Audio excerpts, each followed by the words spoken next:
और अब हम यूएई यानी यूनाइटेड अरब एमिरेट्स और भारत के रिश्तों में आई नई चमक का विश्लेषण करेंगे। यूएई की राजधानी अबू धाबी के प्रिंस मोहम्मद बिन जायद इन दिनों भारत के दौरे पर हैं। मोहम्मद बिन जायद गणतंत्र दिवस समारोह के चीफ गेस्ट हैं। अबू धाबी के प्रिंस का यह भारत दौरा बहुत महत्वपूर्ण है क्योंकि यूएई भारत में $75 बिलियन यानी करीब 5 लाख करोड़ रुपए का निवेश करना चाहता है। और अगर ऐसा होता है तो ये भारत में अब तक के सबसे बड़े निवेशों में से एक होगा। मोहम्मद बिन जायद ने आज प्रधानमंत्री नरेंद्र मोदी के साथ करीब 14 समझौतों पर हस्ताक्षर किए हैं। हालांकि इन समझौतों में $75 बिलियन की डील शामिल नहीं है, लेकिन दोनों देशों को ये उम्मीद है कि इस डील पर भी जल्द ही बात बन जाएगी। प्रधानमंत्री नरेंद्र मोदी और अबू धाबी के प्रिंस जायद की मुलाकात दिल्ली के हैदराबाद हाउस में हुई, जहां दोनों ने कई तरह के मुद्दों पर चर्चा की। पिछले 1.5 वर्ष में यूएई और भारत के रिश्ते काफी मजबूत हुए हैं। प्रधानमंत्री मोदी और मोहम्मद बिन जायद के बीच ये तीसरी मुलाकात है। अगस्त 2015 में प्रधानमंत्री मोदी यूएई के दौरे पर गए थे और इसके बाद फरवरी 2016 में प्रिंस जायद ने भारत का दौरा किया था। अब तक भारत और यूएई के रिश्तों के 2 आधार रहे हैं। पहला, यूएई के साथ भारत का तेल व्यापार और दूसरा, यूएई में रहने वाले 26 लाख भारतीय। लेकिन अब भारत और यूएई अपने रिश्तों को नया आयाम देते हुए रणनीतिक साझेदार बनने की कोशिश कर रहे हैं। तेल के दामों में आई कमी की वजह से यूएई अब भारत में दूसरे क्षेत्रों में निवेश करना चाहता है। यह निवेश इंफ्रास्ट्रक्चर के क्षेत्र में किया जाना है, लेकिन अफसरशाही की वजह से यूएई अभी तक 5 लाख करोड़ रुपए में से 1 रुपया भी भारत में निवेश नहीं कर पाया है। सरकार ने विदेशी निवेश में होने वाली देरी को दूर करने के लिए NIFF यानी national investment and infrastructure fund का गठन किया था, लेकिन सरकार अभी तक NIFF के नट बोल्ट ही कसने में लगी हुई है। हालांकि अब सरकार की तरफ से NIFF को 40,000 करोड़ रुपए दे दिए गए हैं, जिसके बाद विदेशी निवेश से जुड़ी प्रक्रियाओं में तेजी आएगी। भारत और यूएई ने जिन 14 समझौतों पर हस्ताक्षर किए हैं उनमें रणनीतिक साझेदारी से जुड़े समझौते, रक्षा, उद्योग, समुद्री व्यापार, सड़क परिवहन के क्षेत्र में सहयोग, मानव तस्करी रोकने के लिए साझेदारी और कृषि उद्योग से जुड़े समझौते शामिल हैं। इसके अलावा यूएई और भारत मिलकर तेल प्रबंधन और ऊर्जा के क्षेत्र में भी काम करेंगे।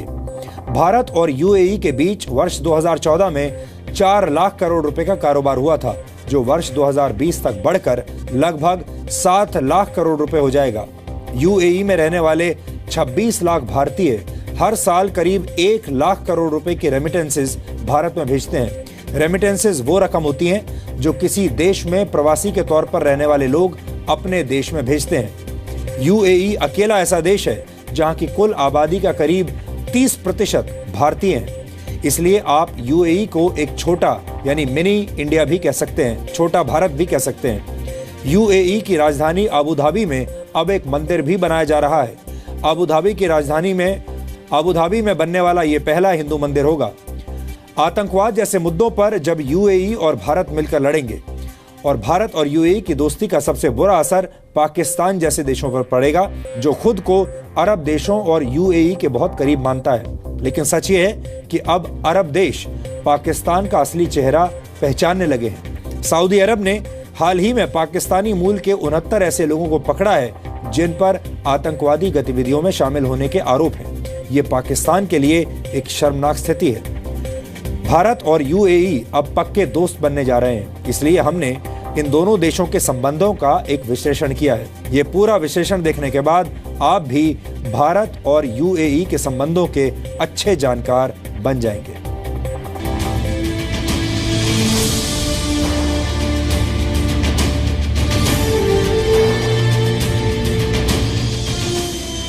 दो 2015, 2016 और अब 2017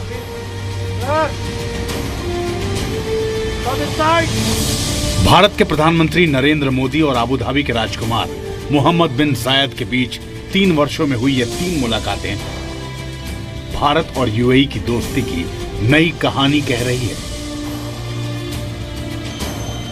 कभी बिन जायद प्रोटोकॉल तोड़ते हुए मोदी को उनके विमान में ही गले लगाने पहुंच जाते हैं,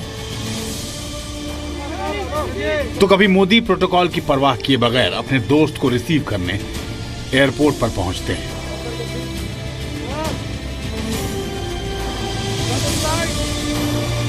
कभी दोनों दिल्ली के हैदराबाद हाउस के प्रांगण में टहलते हुए दोनों देशों के रिश्तों में आई गर्माहट को महसूस करते हैं। तो कभी मोदी के न्योते पर बिन जायद गणतंत्र दिवस परेड में मुख्य अतिथि बनने के लिए राजी हो जाते हैं। यूएई तेल का बड़ा व्यापारी है। यूएई भारत को तेल बेचने वाला 5वां बड़ा देश है। यूएई और भारत के बीच हुए एक समझौते के मुताबिक यूएई मैंगलोर में एक भूमिगत क्रूड ऑयल स्टोरेज फैसिलिटी को आधा भरेगा। इस जगह पर भारत 10 दिन का इमरजेंसी क्रूड ऑयल स्टोर करना चाहता है। लेकिन भारत और यूएई के संबंध अब तेल और तेल की धार देखकर आगे नहीं बढ़ रहे, बल्कि अब दोनों देश अलग अलग क्षेत्रों में एक दूसरे का सहयोग करना चाहते हैं। I particularly welcome UAE's interest in investing in India's infrastructure sector. We are working to connect the institutional investors in UAE with our National Investment and Infrastructure Fund.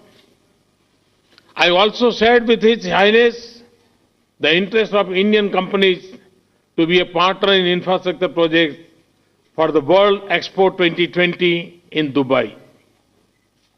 UAE can benefit by linking with our growth in manufacturing and services.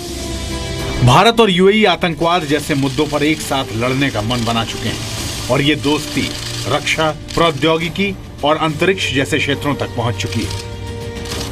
Bharat UAE के Mars mission में सहयोग करने का ऐलान भी कर चुका है। यूएई में भारत की 800 से ज्यादा कंपनियों के ऑफिस हैं। तो यूएई भारत में करीब 5 लाख करोड़ रुपए निवेश करना चाहता है। Friends, security and defense cooperation have added growing new dimensions to our relationship. We have agreed to expand our useful cooperation in the field of defense to new areas, including in the maritime domain. Friends, His Highness and I believe that our closer ties are of importance not just to both our countries. They are also of significance to the entire neighborhood. Our convergence can help stabilize the region. UAE एक धनवान देश है और भारत एक प्रतिभावान देश। दोनों मिलकर काम करने का मन बना चुके हैं।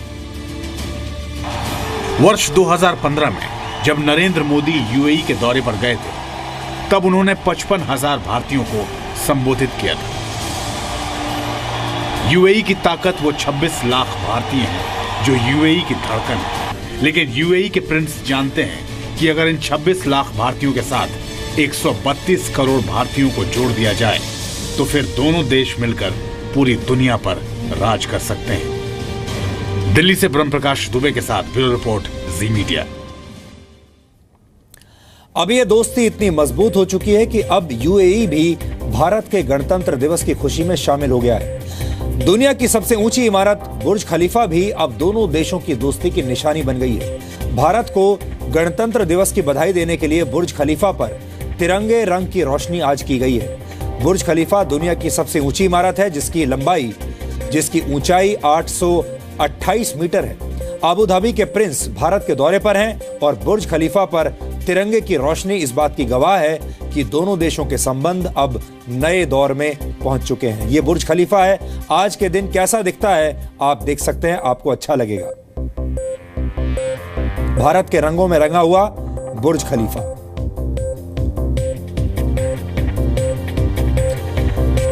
गणतंत्र दिवस के मौके पर भारत के राष्ट्रपति भवन और नॉर्थ ब्लॉक में भी आज रात शानदार लाइटिंग की गई है और आप देख सकते हैं कैसे दिल्ली के राष्ट्रपति भवन रोशनी में जगमगा रहा है।